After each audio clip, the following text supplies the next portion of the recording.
Hi there and welcome to Point of View. I'm Mark Leishman. It's great to have your company, and tonight a very important discussion on protecting your families and your employees' wellbeing with wills and estate planning. It's vital information for the rural community, and to help us through it, Angela Vale, who's the CEO of Footprint. This is an online service. We're going to find out all about it. Angela joins me now for Point of View. Welcome to the program. Hi, how are you? Very well, thank you, and thanks so much for taking the time to come and see us. So tell us a wee bit about Angela. My background is quite diverse, but I've been in financial services for nearly a decade, and for the last 3 years I've been the CEO of Footprint, which is all around digital wills and estate planning, and that's I guess it in a nutshell. We're a small team of 6, and we're out there.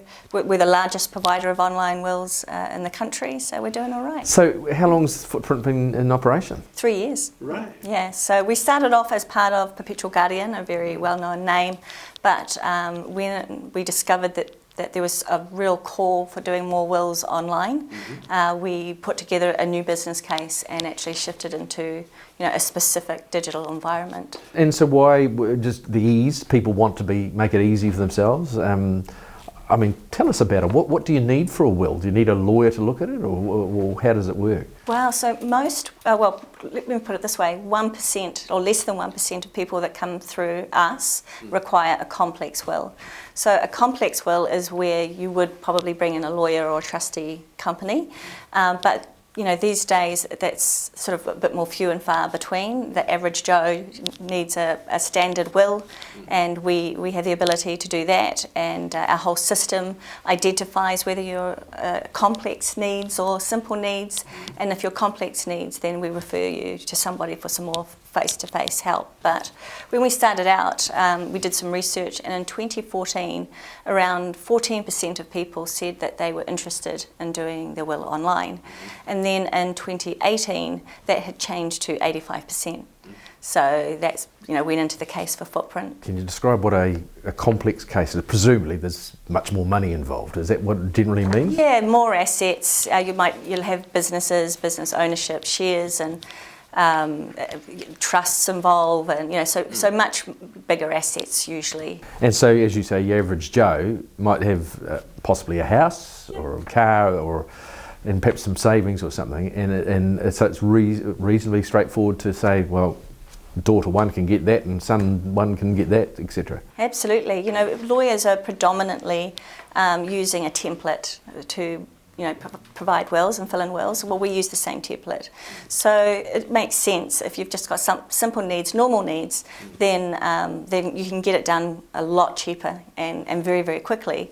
But definitely when it's more complex, you need to be talking to somebody and getting that one-to-one advice. What would you say are some of the biggest misconceptions people have about writing a will, passing a will? There are so many, right? But probably the most common would be that, for example, if I passed away, thinking that my full estate would go to my spouse or to my children. Automatically, yeah. And look, in some cases that can happen, but it's not in all cases. It depends on your situation, on your family situation.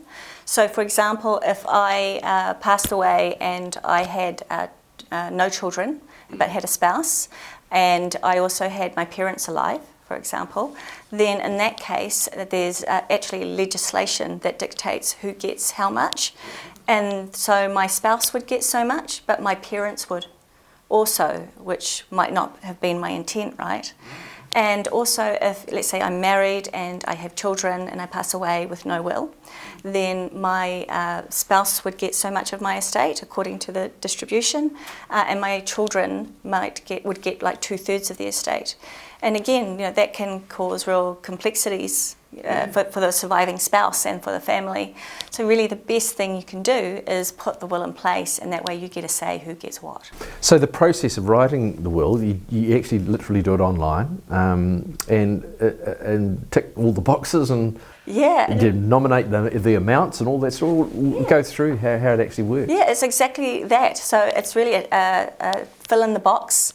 And you're putting your name, your status, if you're married or de facto, whatever. If you've got children, you're naming your children.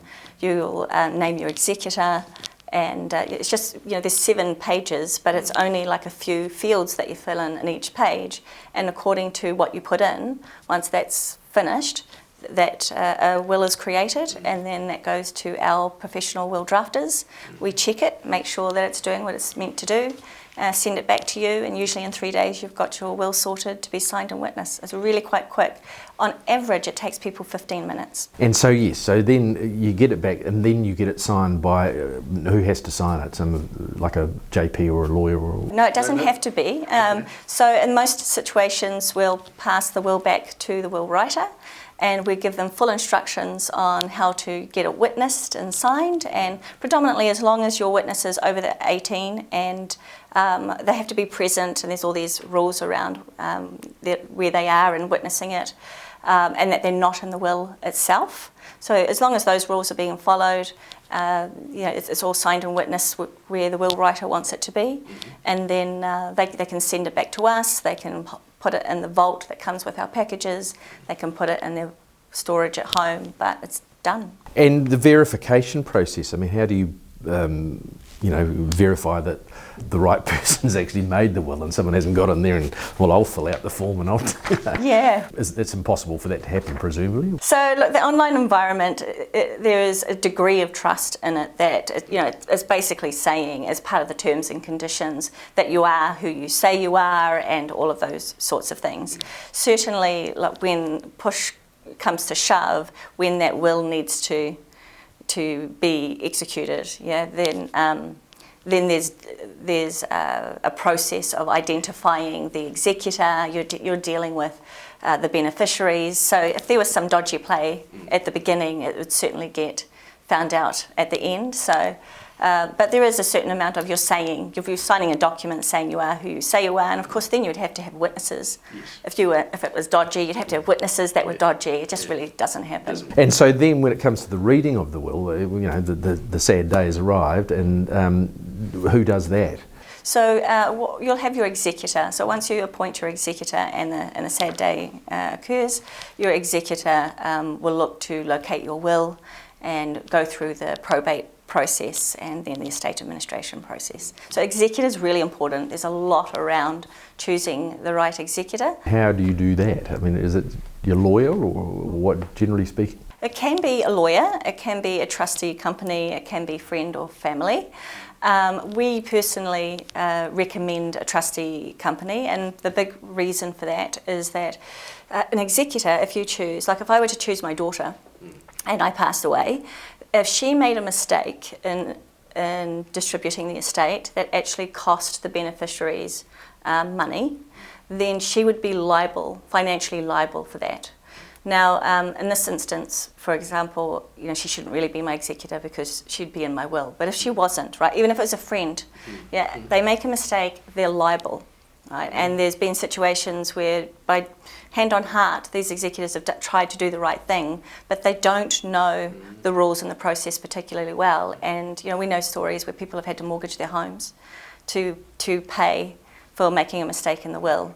So there's things like that. And they're sort of doing it out of the kindness of their heart. Totally, yeah. I remember when I first went into this industry and I learnt all about this, I was having lots of aha moments, right? And I had originally had my brother Gary as executor on my will, and I just realised, in my opinion, that was not a badge of honour, it was a hospital pass. So I certainly changed that and wouldn't have a family member who would be grieving at the time, in charge of this sort of volatile thing. So there's a lot to it. So wills, they're an important part. What else about your your estate planning do you need to cover, and can you cover with your company footprint? Well, we focus predominantly on wills and will packages, particularly for the public, but also for employers. And with that comes a whole sort of like wellness, financial wellness package. So that's where we sort of specialise. But through us, because we do have a sister company, Perpetual Guardian, where you can get your enduring powers of attorney, you can get a trust. So depending on your circumstances, you might want a trust. So you can get access to those experts at a discount through us. But enduring powers of attorney are also, pretty important. If you're going to do two things, get a will and get an enduring power of attorney. So this, applies obviously to, farms who've got farm employees. What would you suggest a farmer who is the employer should be doing for his staff, his farm workers?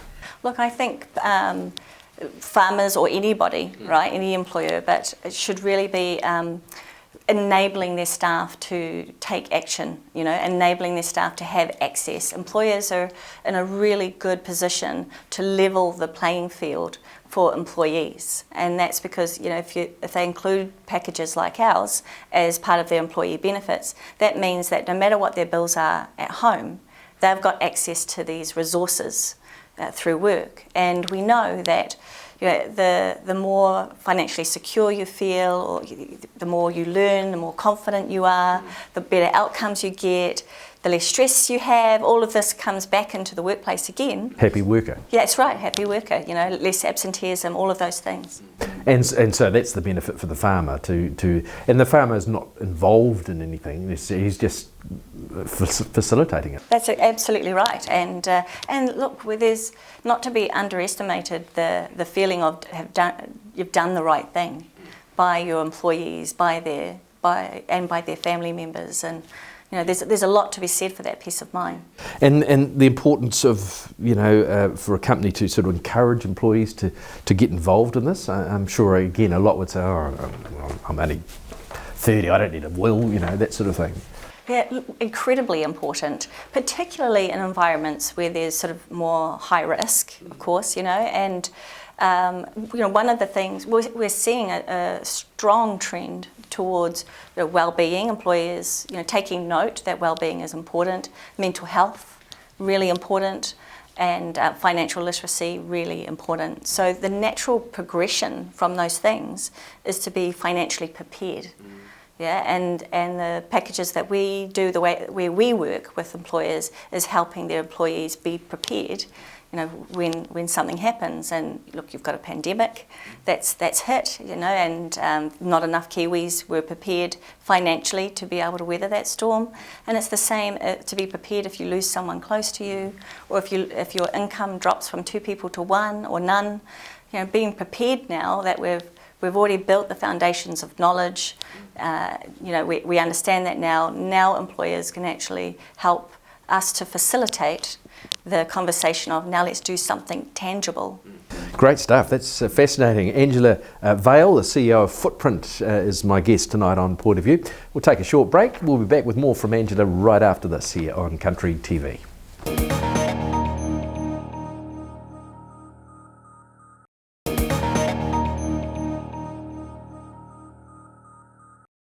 Welcome back. This is Point of View. My guest, Angela Vale, the CEO of Footprint. It's an online wills and wellbeing financial service for you. And I guess the really pivotal point with farming these days, of course, is it's regarded as one of the most dangerous occupations. So I imagine having a will is vital. Oh, absolutely. Look, what we've seen in this environment is, there's a lot of good intentions and there's a lot of time and money put into injury prevention and health and safety, and that's exactly what should be happening. But we're sort of stopping short and we're not getting into the conversation where it is, look, people can and do die in this environment, and so therefore having a plan, having a will, having an estate plan in place is really important, but it's sort of seen as taboo, to actually bridge that conversation and to that subject. Step too far almost. That's right, but it's